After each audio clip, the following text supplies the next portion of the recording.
C'est l'heure de vous informer. Madame, Messieurs, bonsoir et bienvenue à cette édition d'information. Tout de suite, les sommaires. 36 ans après que le maréchal Mobutu ait annoncé le multipartisme dont c'était suite à la pression du parti politique IDPS de Etienne Tshisekedi Wamulumba qui fut l'opposant radical du régime Mobutu. Plus de détails dans ce journal. 10 ans depuis son mort sur scène à Abidjan, la légende qui a porté haut la culture congolaise à l'international, Papa Wemba, est commémoré en ces jours. Après plusieurs années sans livrer un concert à l'international, le groupe musical Zaïko fait son retour en livrant un concert au Zénith de Paris.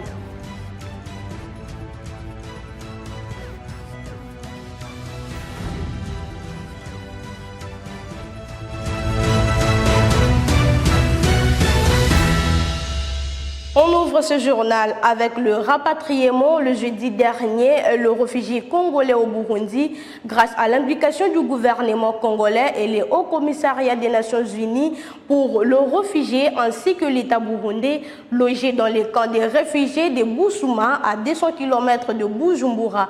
Les Congolais qui ont fui les exactions des terroristes du M23 à Ouvira dans le sud Kivu tiennent à rentrer chez eux après ces mois d'errance. Suivez.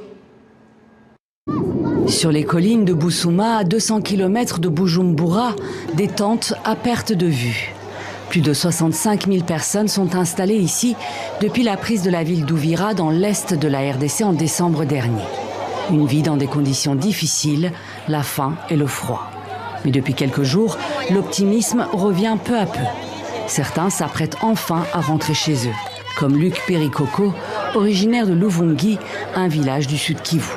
Vraiment, lorsque nous avions attendu qu'il y aura rapatriement, nous qui sommes ici, ça nous a réjouis. Tout le monde était content. Le climat d'abord ici nous a compliqué. Il y a beaucoup de maladies, beaucoup de morts. Un premier convoi repart en RDC avec 470 personnes à bord, dont Luc et sa famille. Vraiment, dans le bus ici, je me sens bien. Je me rassure que je vais arriver à la maison aujourd'hui. Tandis qu'une poignée monte à bord, les autres doivent patienter. Une attente difficile pour tous, intenable pour les plus jeunes, nombreux dans le camp. Je me sens très mal. Moi aussi, j'aimerais amener mes affaires et les mettre dans le camion. C'est choquant de voir les autres partir et pas nous. J'ai hâte de voir les jours avancer vite pour que je rentre moi aussi. Je ne vois pas ma mère ni mon père. Je ne leur parle pas. Je n'ai pas leur numéro de téléphone. Je souffre beaucoup. Ce premier convoi ne concerne que des habitants originaires de la ville d'Ouvira et des localités environnantes.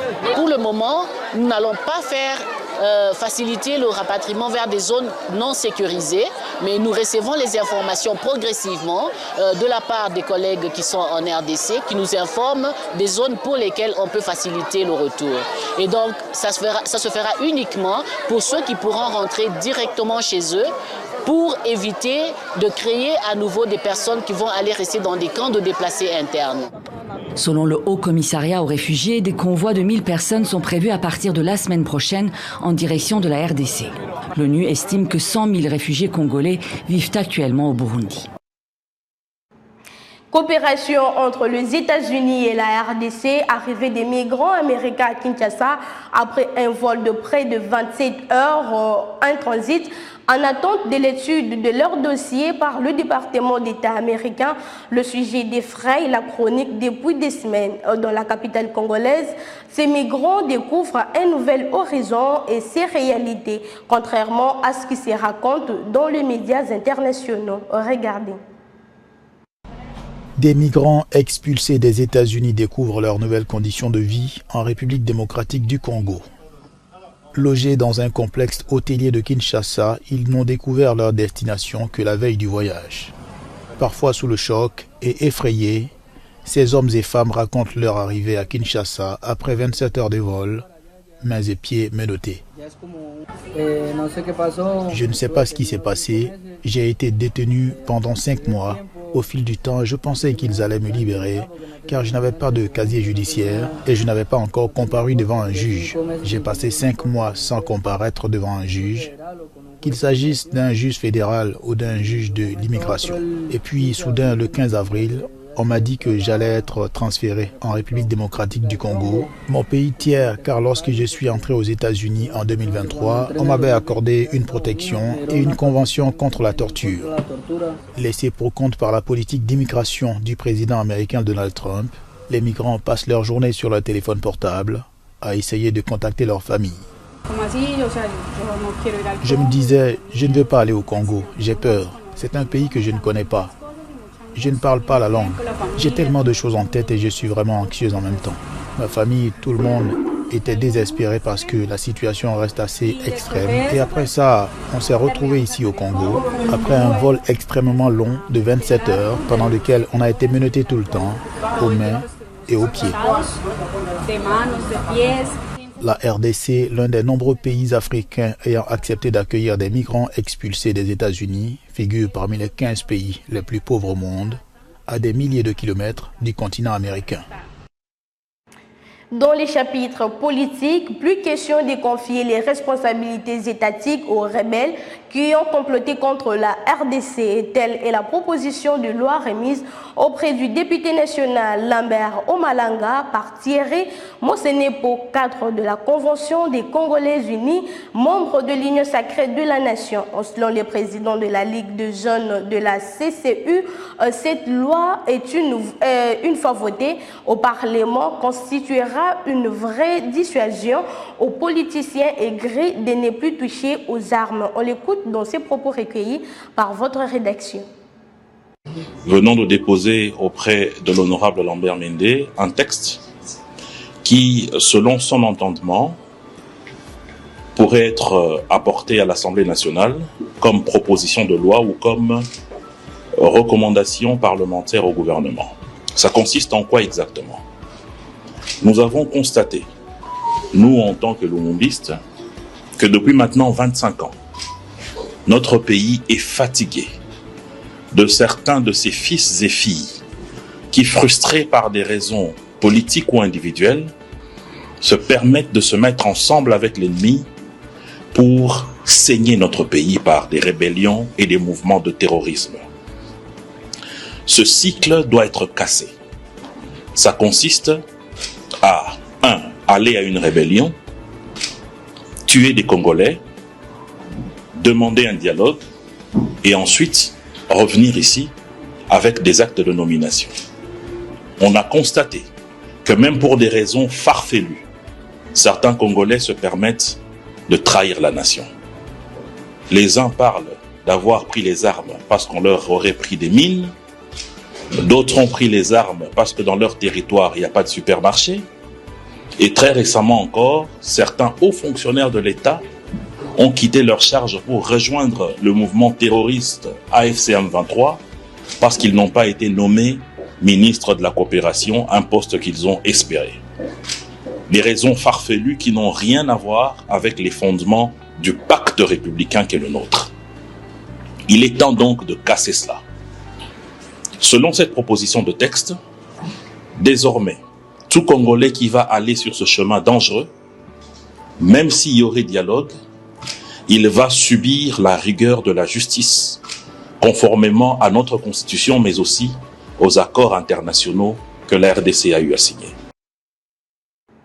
En infrastructure, visite surprise de la rocade de Kinshasa par le conseiller spécial du chef de l'État en matière de sécurité, accompagné de l'assistant personnel du président de la République qui, sous la pluie battante du jeudi dernier, ont parcouru le 74 km de Mitendi à l'aéroport international d'Ndjili pour une mission d'évaluation et d'information sur l'avancement des travaux de construction du contournement routier de Kinshasa. Regardez. C'est sous une fine pluie, symbole de bénédiction divine pour le projet, que le directeur général de l'Agence congolaise des grands travaux a conduit au matin de ce jeudi 23 avril 2026 la visite du projet des rocades de Kinshasa par le conseiller spécial du chef de l'État en matière de sécurité, le professeur Kashmir Eberand Kolongele et l'assistant personnel du chef de l'État, M. Paul Mundela. Au quartier Bouma, où le site érosif a été maîtrisé, Nico Nzaou a fait le topo complet du projet. Il explique les étapes franchies par ce travail remarquable réalisé par Cisco SA et ses sous-traitants grâce au financement du programme sino-congolais. Ce sont 73 km de routes qui sont en cours de revêtement après d'importants travaux de terrassement, plusieurs ouvrages de franchissement dont 3 ponts allant de 180 à 90 mètres de portée, une opération importante d'expropriation avec plus de 3000 propriétés impactées sont là, entre autres, les renseignements mis à la disposition des visiteurs qui saluent le travail abattu à l'issue de la visite. Monsieur Paul Mundela est assistant personnel du président de la République. Je suis quand même stupéfait de ce travail qui est effectué. Il faudrait que cet ouvrage soit livré afin de désengorger un peu la ville et que les citoyens puissent palper du doigt et vivre cette merveille. Il faudrait que nous, citoyens, nous puissions nous approprier et prenons bien soin de cet ouvrage. Les dépenses de l'État ne vont pas se limiter seulement à la construction des infrastructures. Il y a d'autres besoins qui sont aussi prioritaire pour l'État. Le tracé des rocades sud-est et sud-ouest passe par des collines qui ne devraient pas être occupées par les habitations. Le directeur général de la CGT a saisi l'occasion pour alerter sur l'occupation de ces endroits fragiles qui pourraient bien nuire à la survie de la route réalisée. Tout le monde doit s'approprier de ce bijou. Il faut que tout le monde s'approprie. Parce que si aujourd'hui, on ne fait rien sur cette route-ci, vous allez voir que dans quelques jours, on va encore construire des maisons, qu'on va encore venir détruire, qu'on va encore exproprier. Et bien, tout l'argent qui pourrait servir des travaux ailleurs va encore être consommé ici pour des choses que nous aurons dû éviter. En ce qui nous concerne, nous disons que grand merci pour cette visite et nous voulons que de plus en plus les gens puissent découvrir ce que nous faisons et ce sont eux qui feront, n'est-ce pas, notre publicité, ce sont eux qui diront ce que nous sommes en train de faire. Les rocades sud-est et sud-ouest font partie du lot des projets que l'Agence congolaise des grands travaux tient à livrer d'ici fin 2027. 24 avril 1990, 24 avril 2026, cela fait 36 ans jour pour jour depuis que le maréchal Mobutu avait proclamé le multipartisme. Consécutivement à la pression du parti l'Union pour la démocratie et progrès social mené par Étienne Tshisekedi Wamulumba, alors opposant radical du régime Mobutu. À l'issue de consultations populaires initiées par Désiré Mobutu, il a prononcé un discours resté historique sur un fond de regret de partage de pouvoir. Je vous propose ici l'extrait de ces discours prononcés en scellé devant le comité central du MPR. Face aux grandes mutations qui tourmentent le monde en ce XXe siècle finissant, j'ai estimé, seul devant ma conscience, de tenter de nouveau l'expérience du pluralisme politique dans notre pays, avec à la base le principe de la liberté pour chaque citoyen d'adhérer à la formation politique de son choix. Très chers compatriotes, j'ai parlé de bien de choses et de tout le monde. Je n'ai pas parlé de moi. Que devient le chef dans tout cela? Le chef de l'État est au-dessus des partis politiques. Il sera l'arbitre. Mieux, il sera l'arbitre. Mieux, l'ultime réponse.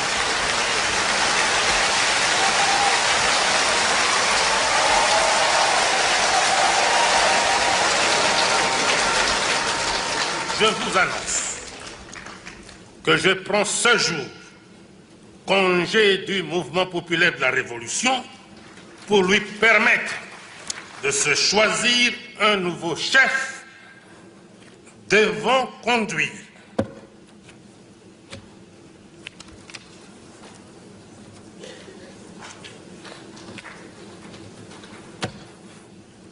Comprenez mon émotion.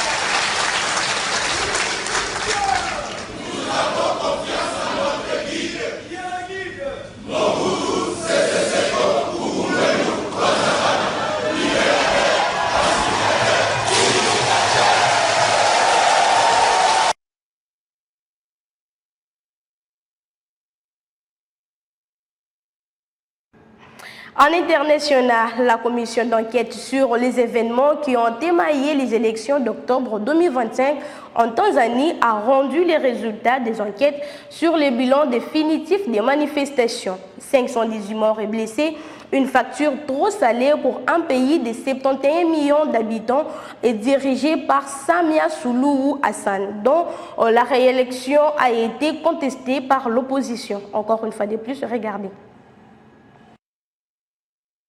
Les violences électorales survenues l'année dernière en Tanzanie ont fait au moins 518 morts, a déclaré jeudi une commission d'enquête mise en place par le gouvernement.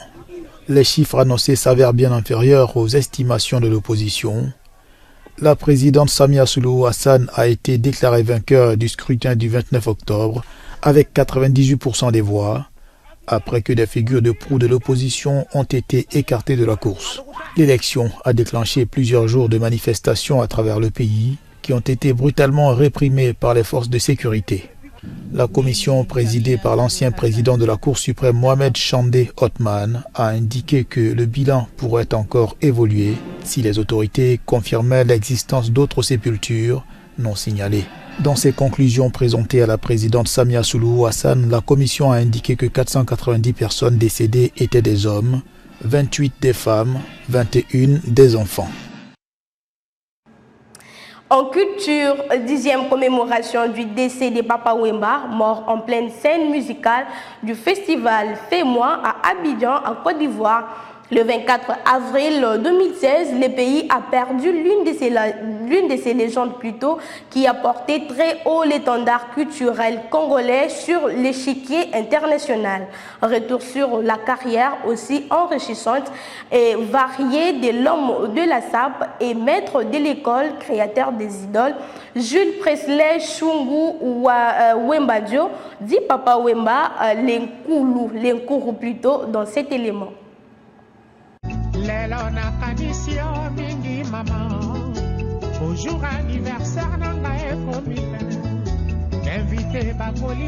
C'est 24 avril 2026, le chef du village Molokai Papa Wemba Bakala Diakouba totalisera 10 ans dans l'au-delà. 10 ans après sa disparition, l'héritage de Papa Wemba continue d'inspirer artistes mélomanes. La ville de Kinshasa en RDC s'apprête à lui rendre un hommage mérité.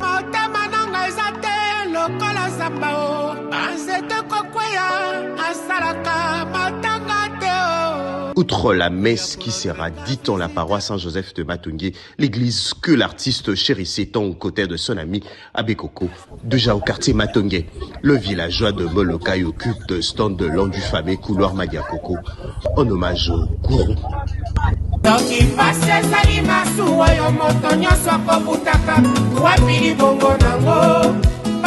Une exposition commémorative intitulée Maître de l'école Bilemboya Papa Wemba s'y tiendra du 24 au 26 avril 2026 au Musée national de la Rumba. Selon un communiqué officiel, cet événement vise à célébrer la mémoire et l'héritage de Shungu Wembadio, c'est lui qui demeure l'une des figures majeures de la musique africaine.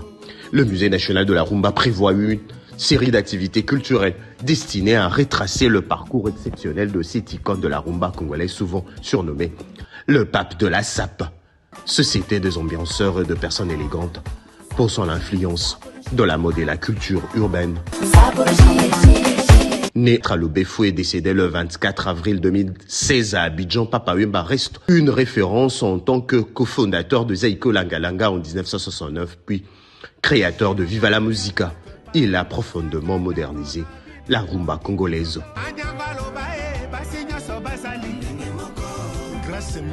Dans les années 1990, grâce à sa collaboration avec Real World Record de Peter Gabriel, il a accédé à une renommée internationale et s'est produit sur le grande scène mondiale, tout en marquant le cinéma avec La vie est belle. Si l'homme s'en est allé, l'artiste lui demeure plus vivant que jamais dans le cœur, le rythme et le mémoire.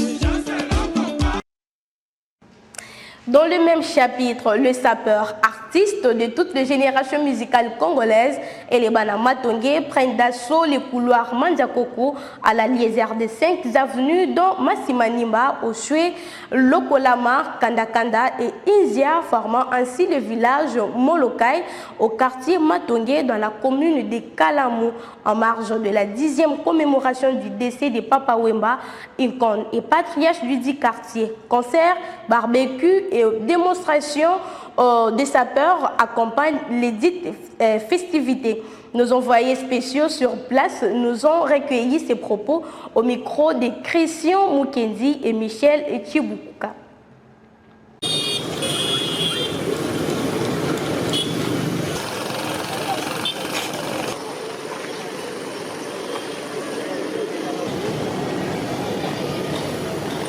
Bon, on a Zaki, artiste et musicien, Azaki papa, a salé belé pour Nabiso, surtout pour Nabiso Banamatonge, Biso Bazulu Bachege, papa salé belé pour Nabiso. Dans le roi le 10e anniversaire, le 24 awa, donc il y a un OCP là. Le OCP là pour 10 ans c'est beaucoup. La disparition entre tout le monde a sous papa. Bah souvenir n'est il le tout à l'heure. On se trouve comme un jumbo naïe. Namamrambo papa va concert on est au Pessabiso et on a tiré le manque biso 2 ans toujours dans la mémoire. Papa Wemba Azali comme il y a musique congolais pour la biso ba congolais. En général aussi Afrique Modimba. Alors on doit appeler ça musique congolais, appeler ça harmonie ou bien sauf il y a au Congo même dans le monde déjà Papa Wemba. Il y a les lotos pour célébrer anniversaire naé. Alors c'est ça ou quoi. En tout cas Papa Wemba bandembo est presque belé. Mais nzembo oui tout chacun a pena makasi. Les alinzembo ya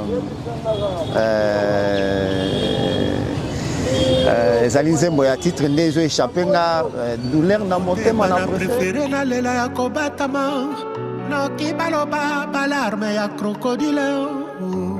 Ya biso ezalaki sous collaboration te mais komaki famille ya komaki yaya na biso bolamu na yo mpe eleki mingi awa na kati ya quartier yango wana omoni na quartier na ye à chaque année oyo aza kotika biso baza kocélébrer parce que moko na moko azali na souvenir na ye. Donc nous avons tous quelque chose de Papa Wemba moko oyo nalingaka makasi soki yotende l'amour na ngai ekoma neti phrase tonda ba faute belé. Qu'on décrit Papa Wemba, il fut un grand au niveau international. Papa azalaki na ba qualité et belé au lelo na niveau mondial et surtout na niveau national na musique congolaise africaine to perda l'un des grands oyo lelo perte na ye ils ont toujours que se faire sentir. Le 24 avril les abisso. Maintenant 10 ans yangoyo bino moko bozomona bo palper malgré mboule betaki mais bomoni ambiance na mouvement zalia. J'ai place à Zali na ebika chef coutumier azala biso. Biso to sala incarnation ya Papa Wemba. Malgré Nazan Douli c'était mais dans sala moi mélopé. Babuka ki ligale ya kaluchi na ya kome bapla il fallait totele manango na ndule wana mila mirapala master batindi kaye. De la culture pour boucler en beauté, la salle La Vinette ou Zénith de Paris, située dans le 19e arrondissement, vibre ce vendredi au rythme des Vimba Vimba avec les groupes musicaux Zaiko, Langa Langa, des jeux Sarnio Kalongo, 24 ans après la dernière prestation dans la même salle. Pour ce rendez-vous, parmi les guests figurent les pianistes légendaires du groupe Atiyé Kassav, Jean-Claude Nemoro, mais également la légende congolaise Gabi Litambebo, créateur du rythme, et Konda Kassadé.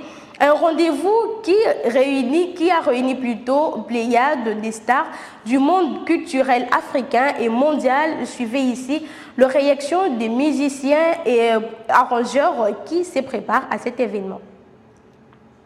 Oui, vendredi. Je vous invite à être là vendredi au Zénith. Zaïko Langa Langa rencontre Kassav. Ce sera un moment merveilleux à passer. Soyez nombreux, parce qu'il n'y aura qu'une fois. Ça ne se reproduira plus jamais.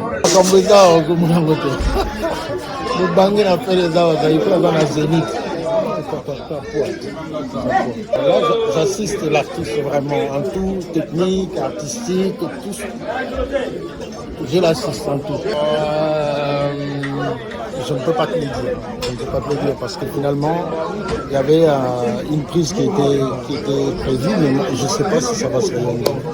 Ça, je ne peux pas vous le dire. Vendredi, vraiment à vendredi. Oui, le 24, mais ça vendredi, vendredi. Vous confondez vendredi 24 avril. Vous comprenez que non, tu l'as dit que tu vas après. Donc 20h. Pour moi, il y a je sors 21h à la fin. Ce que vous avez comment tu vas 23, vous avez fait là. Quoi que la quoi? Vous avez beaucoup de bien à parler. Vous avez un dévoile. Autre c'est là que ça m'a qui. Ils vont venir à la médecine show. Il y a des années, le patrimoine de Mokopoy, dans le showman de la République, le premier showman panafricain. Tu as répété à tes parents, moi, dame, je conseille Zalana Bino. Je l'ai tombé dans mon dada. Quand tu as vu ton Congo, Bruce, pourquoi la jumelle?